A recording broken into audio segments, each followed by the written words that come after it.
Primero decir pues que es la fuerza política de izquierda más importante en el país. Este avance fenomenal que dimos con los triunfos del 2018, que no solo incluyeron la presidencia de la República, sino la mayoría en el Congreso Federal, la mayoría en 19 congresos locales, gobernar más de 300 municipios en el país, pues nos colocan como la principal fuerza político-electoral, pero también como la principal fuerza de oposición. Tenemos 3.100.000 afiliados y por lo menos el doble que quiere ingresar, ¿no?, como afiliado o afiliada a nuestro partido, que seguimos diciendo es un partido movimiento o un partido en movimiento. Ahora, internamente necesitamos un proceso de reorganización y la oportunidad la tenemos con el proceso de elección interna que tenemos los próximos meses. Este proceso nos va a permitir recuperar la estructura que el estatuto plantea, ¿no?, para Morena. Vamos a reconstruir, por ejemplo, las asambleas y los comités municipales, darle un empuje serio a la organización de comités de base, les llama el estatuto los comités de protagonistas del cambio verdadero, y nos va a permitir rehacer las estructuras estatales y la nacional. ¿Por qué? Pues porque un sinnúmero de personas, de compañeros, compañeras de Morena, se fueron a espacios de los gobiernos o bien como diputados, diputadas, senadores, y entonces como que se vaciaron las estructuras. Entonces tenemos ahorita más o menos como una tercera parte cubierta, ¿no? Y el proceso electoral pues nos va a dar precisamente la oportunidad de recuperar, ¿no?, la organización, la organicidad, la institucionalidad del partido. Pues yo creo que abrir espacios de diálogo, de discusión sobre el Morena que queremos construir. ¿Para qué? ¿Por qué?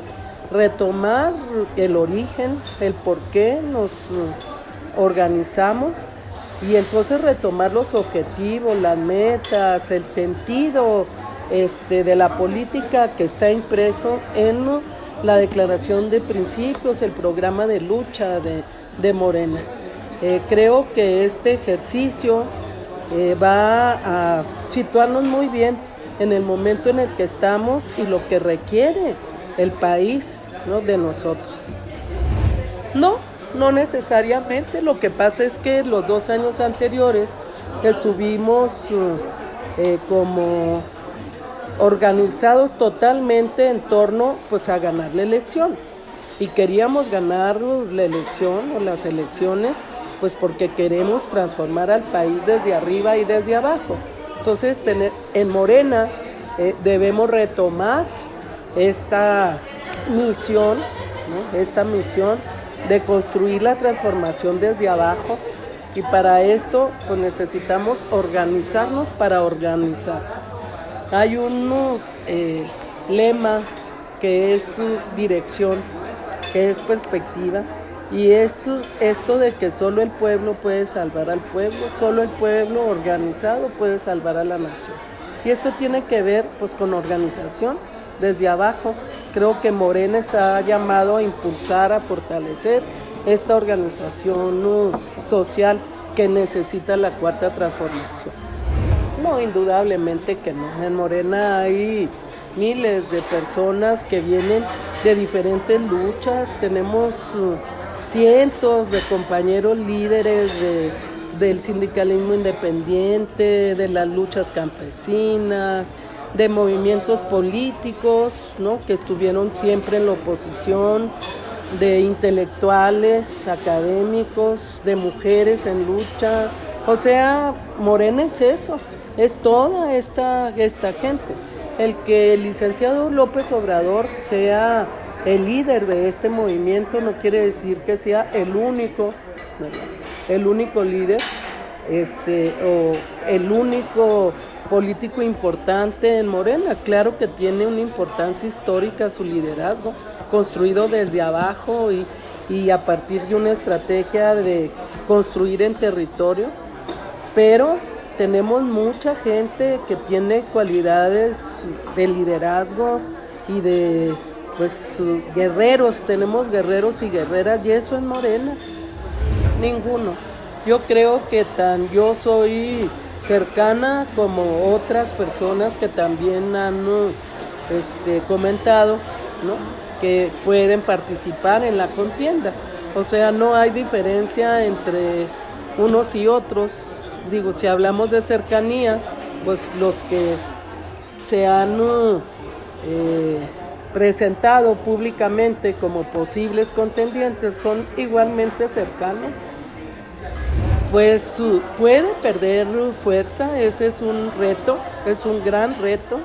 Sabemos que el obradorismo es más amplio que el morenismo y también otro reto de Morena es precisamente lograr que en el 2024, cuando ya no aparezca él en la papeleta, podamos lograr triunfar de nuevo. Creo que hay condiciones para ello, porque estas condiciones son las que se están creando a partir de este gobierno. O sea, este gobierno va a hacer su tarea, va a iniciar, a poner los cimientos de la cuarta transformación, y esto va a ser un elemento muy importante para que la ciudadanía compruebe que Morena es la alternativa y que los gobiernos surgidos de Morena, principalmente el de Andrés Manuel López Obrador, son la transformación y son el cambio. Bueno, el de guardar una sana distancia, entender que el gobierno gobierna para todos y para todas, y que Morena representa una fuerza política determinada que coincide con el gobierno federal en el programa, en el plan de trabajo, en las políticas de cambio, pero que tiene su propia razón de ser, sus reglas, etcétera, ¿no? Las que marca tanto la legislación electoral como el mismo estatuto de Morena. ¿Y cuál debe de ser el papel de Morena frente a eventos que vimos como el de Baja California, donde hay acusaciones en Veracruz de nepotismo? Bueno, de ser conciencia crítica y un espacio de discusión y de diálogo, ¿no? Ahí en donde encontramos diferencias o distintos puntos de vista sobre un mismo hecho. La obligación de Morena es abrir esa discusión, ese diálogo, ¿no?, esa reflexión, y llegar a conclusiones o tratar de llegar a acuerdos por esa vía. O sea, no voltear la cara y decir no pasa nada, esto no existe, todo lo contrario, dar la cara, ¿verdad? Y si tenemos diferencias, pues las discutimos así abiertamente frente a la gente y que los argumentos se pongan en la mesa. No, claro que no. Creo que no es así, que también hay voces críticas que a lo mejor no se escuchan o no se ven tanto, pero que están frente a la situación, por ejemplo, que prevalece en este momento en Baja California a propósito de esta decisión del Congreso local de aumentar de 2 a 5 años el periodo de gobierno. Hay diferentes voces de diputados, de senadores. Porfirio Muñoz Ledo ha sido muy claro en una posición divergente, no solo sobre ese punto, sobre otras cuestiones también. Y compañeros en los diferentes estados tienen sus propias posiciones. No es el partido de la visión única o del discurso único, ¿verdad? No es así. Y lo digo pues porque conozco yo por dentro a Morena y escucho como las distintas expresiones y demás. no está apaciguado, cada uno le toca hacer lo que tiene que hacer y cada uno habla de sus programas, de sus resultados, tiene opiniones sobre sus tareas. Hay un vocero único a nivel de gobierno federal porque esa es la estrategia, pero hay toda la libertad por parte del resto del gobierno de hablar y de salir a prensa. Bueno, lo que pasa es que se está demostrando que hay una forma diferente de gobernar y esto tiene que ver con la rendición de cuentas y la información permanente sobre lo que el gobierno hace o no hace y por qué lo hace. O sea, el hecho de que todas las mañanas esté el presidente dando la cara a los medios para llegar a la población, porque finalmente los medios son eso, es un medio para informar, ¿verdad? Para dar la cara, para rendir cuentas, repito. Y creo que el presidente utiliza muy bien ese espacio, ese foro, esa estrategia para hacer eso.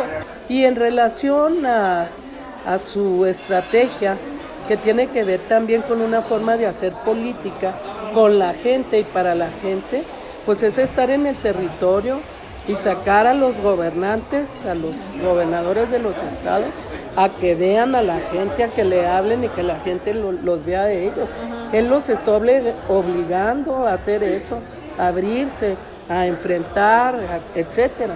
Entonces, más bien yo lo vería como una virtud, no lo veo como un defecto. Eso de a todas, pues es una expresión que luego se utiliza, pues yo no estoy de acuerdo con eso. Usted habla de que es Creo que se está haciendo todo lo posible. A veces lo posible no va de acuerdo con lo necesario, con lo que uno quisiera hacer, ¿no? Uno pretende unas cuestiones, pues la realidad lo amarra.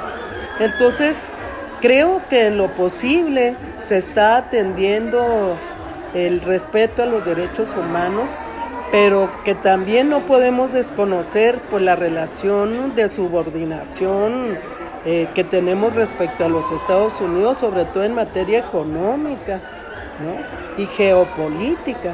O sea, la mayor parte de nuestra economía, importaciones, exportaciones, provienen de Estados Unidos o van a los Estados Unidos. La mayor parte de la inversión extranjera viene de allá.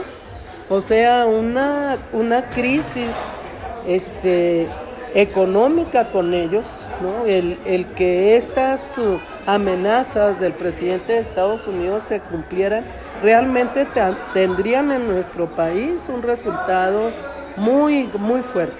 Sin embargo, yo creo que esta política se tiene que revisar en el corto y en el mediano plazo para ver las consecuencias que las decisiones que hemos tomado tienen para el tema migratorio y la política que un gobierno de izquierda debe tener frente al tema migratorio. Pero fíjese que también el gobierno está escuchando permanentemente las voces de la gente de abajo que dice cómo les vamos a dar recursos y empleos a la gente de fuera que además llega, ¿no? Fuera de ley, pues, ¿no? O sea, que llega porque simplemente que atravesó la frontera. ¿Y nosotros qué? No tenemos empleo, no tenemos... Lo digo porque a mí misma me ha llegado así de manera muy fuerte esto. Y creo que, bueno, pues, claro que tenemos una cultura, rasgos culturales de racismo, ¿no? Que nos deja la conquista o que nos dejó la conquista, pero pues que también tenemos un pueblo muy solidario, una historia en ese sentido, y finalmente se va a ir acomodando, creo yo, la política en la medida de lo posible. Finalmente, pues es lucha de clases, en el fondo eso es, lucha de clases. Cada quien defiende su interés, ¿no? Los pocos defienden sus privilegios y los muchos defienden su derecho a la vida digna, su derecho a vivir. Entonces, pues el gobierno, en la medida en que va cumpliendo con este objetivo de que por el bien de todos, primero los pobres, pues finalmente desata este tipo de reacciones.